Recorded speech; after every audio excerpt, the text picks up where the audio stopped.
Hello বন্ধুরা, রাধে রাধে, শুভ সকাল। কেমন আছো তোমরা সবাই? আশা করবো তোমরা যেখান থেকে আমার এই ভিডিও দেখছো তারা সবাই খুব ভালো আছে, সুস্থ আছে। আমিও ভীষণ ভালো আছি।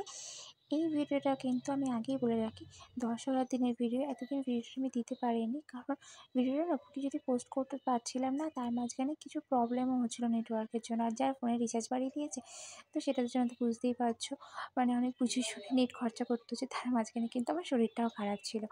যাই হোক, তোমার সাথে এত কিছু কথা বলে ফেললাম। আমার ভিডিওটা যদি ভালো লাগে তাহলে কিন্তু প্লিজ একটা লাইক করো, কমেন্ট করো, আর একটু সাবস্ক্রাইব করে দিও। আমার ছোট্ট পরিবারটার পাশে থেকো।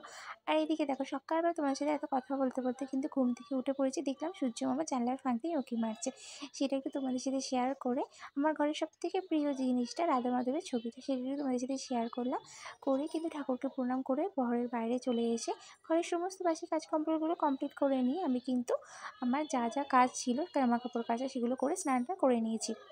আর তারপরেই কিন্তু আমি ঘরের পুজোটাকেও কমপ্লিট করে নিয়েছি। দুটো ঘরের যেহেতু পুজো, একটু তো টাইম লাগবে। ঘরের পুজোটাকে কমপ্লিট করে ছাদে গিয়েছিলাম জামা কাপড়গুলো মেলতে। তারপরে আমি রাত্রের জন্য আলুগুলো কেটে রাখলাম। আর দুপুরবেলা যেহেতু ডালিয়া বানাবো, সেই জন্য ডালিয়াটার জন্য ডালটা ভাজতে বসিয়ে দিয়েছি। তার মাঝখানে কিন্তু শ্বশুরমশাইকে রুটি আর তরকারিটা করে টিফিন বেলার খাবারটা দিয়ে দিয়েছি। এদিকে দেখো, এর মাঝখানেই আমার মাম্মাম উঠে পড়েছে। অবশ্য আমার অনেকটা কাজ এগিয়েই গেছে, তাই মাম্মা আমার কাছে চলে গেলাম। আর আমার মাম্মামকে কিন্তু ঘুম থেকে আমি যদি ওকে আদর না করেও কিন্তু বিছানা থেকে ওঠে না, তাই ওকে একটু আদর করে ঘুম থেকে তুলে জলটা খাইয়ে দিয়ে আমি ওর বিছানাটা প্রথমে গুছোতে শুরু করলাম। তারপরে আমাদের গোটা বিছানাটাকে গুছিয়ে দেখো, পুরো সুন্দরভাবে গুছিয়ে ফেলেছি। গুছিয়ে নিয়ে আমি চলে আসলাম মাম্মাকে খাওয়াতে। কিন্তু ওর জানি না কেন আজকে সকালবেলা একটু কান্না করছিল, সেই জন্য ওকে একটু ভোলাবার জন্য ওকে একটু আদর করছিলাম আবারও। এদিকেরটা করে নিয়ে আবার আমি বসে পড়লাম আমার ঘরের বাকি জিনিসগুলোকে সুন্দরভাবে এদিক থেকে ওদিক করতে। কেন বলো তো এগুলো এদিক থেকে ওদিক করছে? আর আমার মামামের কাণ্ড দেখো, তার ফাঁকেই কিন্তু চলে এসেছে আমার কাছে। মানে মায়েরা কাজ করলে সন্তানদেরকে আসতেই হবে যে কী করছে দেখার জন্য, আর তাতে কিন্তু সময়টা অনেকটাই লেগে যায়। আর হ্যাঁ, কেন এইসব কাজগুলো করছি জানো?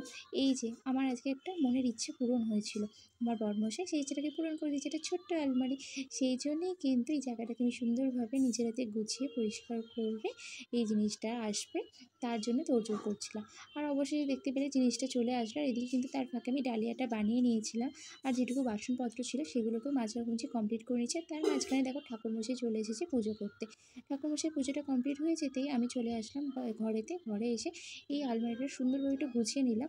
মাথার উপরটা সুন্দরভাবে একটু গুছিয়ে যা যা জিনিস ছিল সেগুলো একটু রেখে দিয়ে মেয়ের জন্য ড্রাই ফ্রুটগুলো আর একটু ওটস এগুলোকে ভেজে একটু গুঁড়িয়ে কন্টেনারে তুলে রেখে দিলাম। এটা কিন্তু ফ্রিজে রাখা থাকবে। এইভাবেই কিন্তু আমার মামাকে যদি আমি অল্প অল্প করে নিয়ে খাওয়াই, তাহলে কিন্তু বেশ ভালোই হয়, কারণ জিনিসগুলো না নষ্ট হয় না। আর যাই হোক, এইভাবে কিন্তু দুপুরটা কাটিয়ে নিই। দুপুরের খাওয়া দাওয়াটা কমপ্লিট করে বরমশাইকে রাত্রের জন্য টিফিনটা করে দিয়েছিলাম।